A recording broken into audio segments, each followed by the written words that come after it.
Pokoknya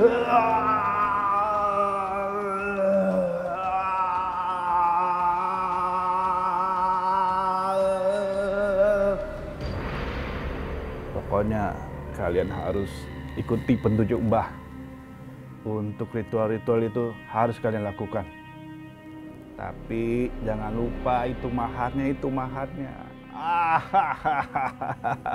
Siap Mbah, kayak baru kenal aja. Nanti kalau usaha saya sudah sukses, pasti saya bakal kasih semua buat Mbah. Pokoknya semua urusan bisa beres, yang penting maharnya dulu.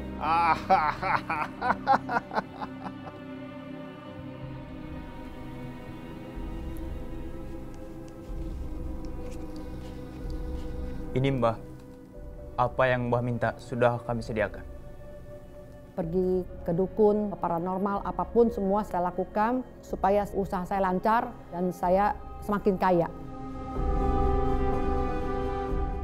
Setiap hari saya mengejar dukun karena saya kepengen saya punya usaha lebih maju lagi. Setiap apa kata dukun atau kata kepekong, semua itu saya jalankan.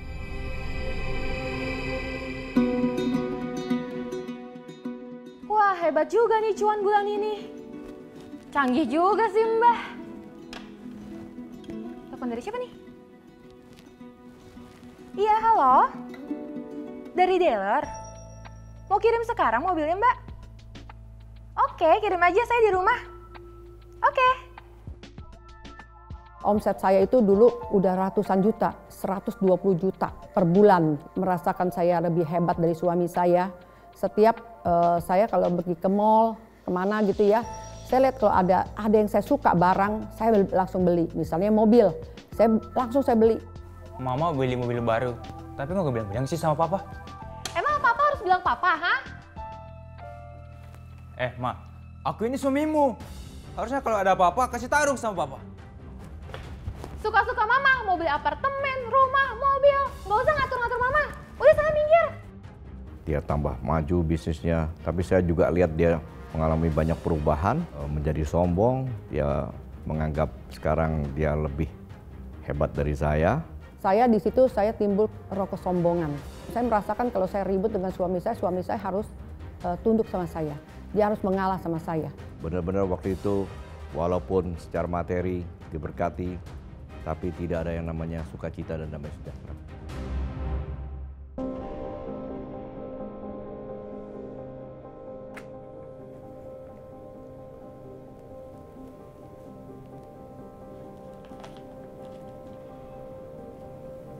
Ini surat-surat buat apa, Ma? Surat-surat penting, rumah, mobil. Papa gadein sana. Kan Papa akuntan bank, jadi ngerti dong caranya. Pak, tolonglah, bisnis aku udah bangkrut nih, udah anjlok banget. Aku bingung harus gimana lagi. Nah waktu itu saya ambisi. Uangnya dari usaha boneka itu saya alihin ke spray dengan baby doll. Tapi hasilnya semua nggak berhasil. Akhirnya kan jadi keuangan itu jadinya tersendat-sendat.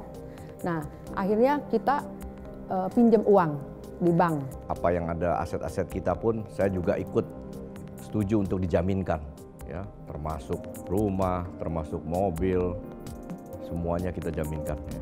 Mungkin cuma diri kita sendiri yang kita nggak jaminkan.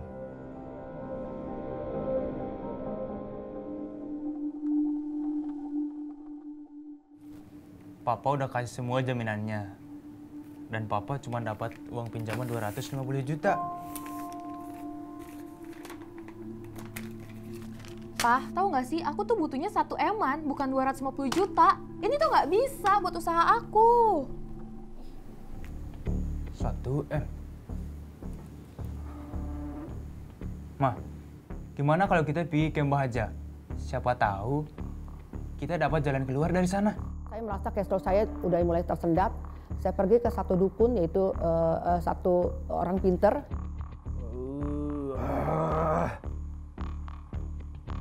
Mbah baca aura kamu saat ini usahanya makin menurun. Untuk itu perlu banyak sesajen dan juga jimat yang jitu. Sehingga perlu ditingkatkan maharnya. Tapi yakin ya Mbah, setelah saya mengasih mahar buat Mbah, usaha saya pasti bakal lancar lagi. Ya pasti Mbak akan bantu. Mas Sandro. Apa kabar? Kabar baik Mas, apa kabar? Baik.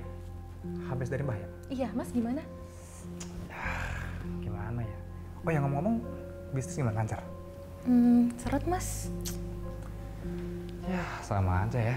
Oh ya Bu, tadi gini Bu, saya tuh ada duit 1 miliar, cuman nggak bisa cari sekarang Bu.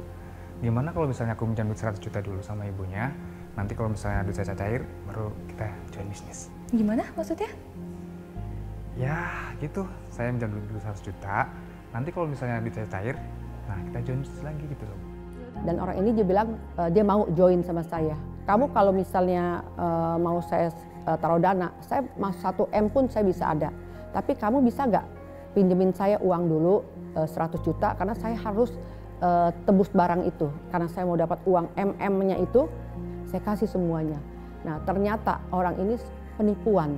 Pas saya cari ke rumahnya, saya cari rumahnya itu rumahnya kontrakan. Aduh, si Andro nomornya nggak aktif-aktif, ya ampun. Gimana uang gue? 100 juta. Ma, Papa kan udah pernah kasih tahu. Mama jangan kasih uang sembarangan sama orang. Nah disitulah saya mulai kebangkrutan ya. Saya punya 120 karyawan, saya tidak bisa membayar gaji dia. Semua emas berlian saya semua sudah saya jual, apapun semua sudah jual, sudah tidak ada apa-apa lagi. Utang saya dengan aset saya lebih besar daripada utang saya. Siapa tuh, Ma? Hah, jangan-jangan penagih hutang lagi. Mama aja yang hadapi ya, Ma.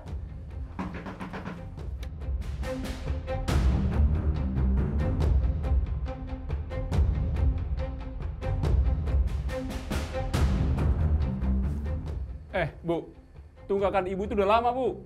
Saya pasti lunasin, Pak. Jadi bayar dong utangnya, udah tanggal berapa, Bu? Kan saya udah telepon ke kantor Bapak, masih kurang puas. Ya, hampir tiap hari mereka datang menteror kami. Itu baik utang-utang kepada supplier maupun utang-utang kepada kartu kredit. Saya merasakan yang waktu itu yang namanya hidup yang mencekam, ya, takutan yang luar biasa. Bahkan waktu saya juga sempat berpikir untuk bunuh diri. Dan semua dukun-dukun yang saya andalkan itu gak ada satupun yang bisa menolong saya lagi.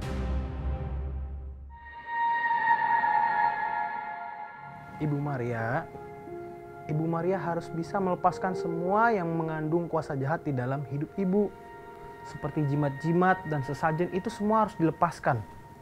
Ketika itu semua dilepaskan, akan ada damai sejahtera yang ada atas keluarga ibu. Waktu saya mengalami kebangkrutan, ada seorang hamba Tuhan yang mendoakan saya. Nah waktu itu saya doa pelepasan. Rasa beban itu udah terangkat gitu ya. Padahal saya punya beban tuh berat banget waktu itu. Saya lihat di firman Tuhan bahwa damai sejahtera yang Tuhan berikan itu tidak sama dengan damai sejahtera yang ada di dunia ini. Dan saat itulah saya merasakan yang namanya damai sejahtera yang luar biasa. Walaupun utang itu masih ada ya, masih besar. Kami berjalan bersama-sama dengan Tuhan, melewati setiap masalah demi masalah, menghadapi utang-utang itu. Tuhan izinkan itu terjadi supaya saya dan istri saya mengalami yang namanya pertolongan Tuhan dan kuasa Tuhan. Kurang lebih 2,5 tahun itu, tiba-tiba hal-hal yang tidak pernah terpikir oleh kami, ya. Seperti dikatakan di 1 Korintus 2 ayat 9 misalnya ya, bahwa apa yang tidak pernah dilihat mata, tidak pernah didengar telinga, bahkan tidak pernah timbul dalam hati, itu semua yang Tuhan sediakan bagi yang mengasihi Dia.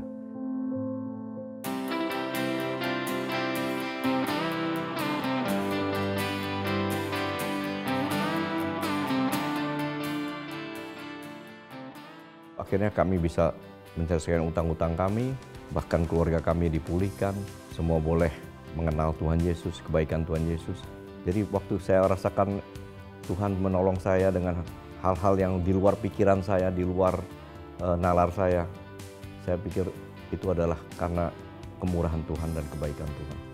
Saya sangat menyesal. Saya itu kenal dengan okultisme, ya, ikut setan, ikut dukun. Saya sangat menyesal. Semuanya itu sia-sia. Akar segala kejahatan adalah cinta uang. Dulu saya sebelum bertobat, saya mengejar uang, ya, segala bisnis apapun saya kejar. Tetapi setelah saya kenal Tuhan, bahwa carilah dahulu kerajaan Allah dan kebenarannya, maka semua akan ditambahkan. Disitulah saya mengejar, memburu Tuhan. Di Amsal 11 ayat 24 katakan, ada yang menyebar harta tetapi bertambah kaya. Tapi ada yang menghemat secara luar biasa tapi selalu berkekurangan. Saya percaya dengan kebenaran firman Tuhan itu. Jadi kalau kita banyak memberi untuk pekerjaan Tuhan, pasti Tuhan akan tambahkan lagi. Jadi bagi kami sekarang adalah harta itu bukan segala-galanya. Jadi memang benar sekali kebenaran firman Tuhan itu bahwa akar segala kejahatan adalah cinta akan uang. Ya. Bukan uangnya akar segala kejahatan, tapi cinta akan uang. Tapi kalau kita cinta akan Tuhan, ya, kita cinta akan kebenaran firman Tuhan, itu Tuhan nanti akan berikan kita berkat yang luar biasa. Tanpa kita harus mengejar, tapi Tuhan yang akan memberikan kepada kita. Jadi seperti dikatakan tadi di Matius 6 ayat 33, carilah dahulu kerajaan Allah dan kebenarannya, maka semuanya akan ditambahkan kepadamu.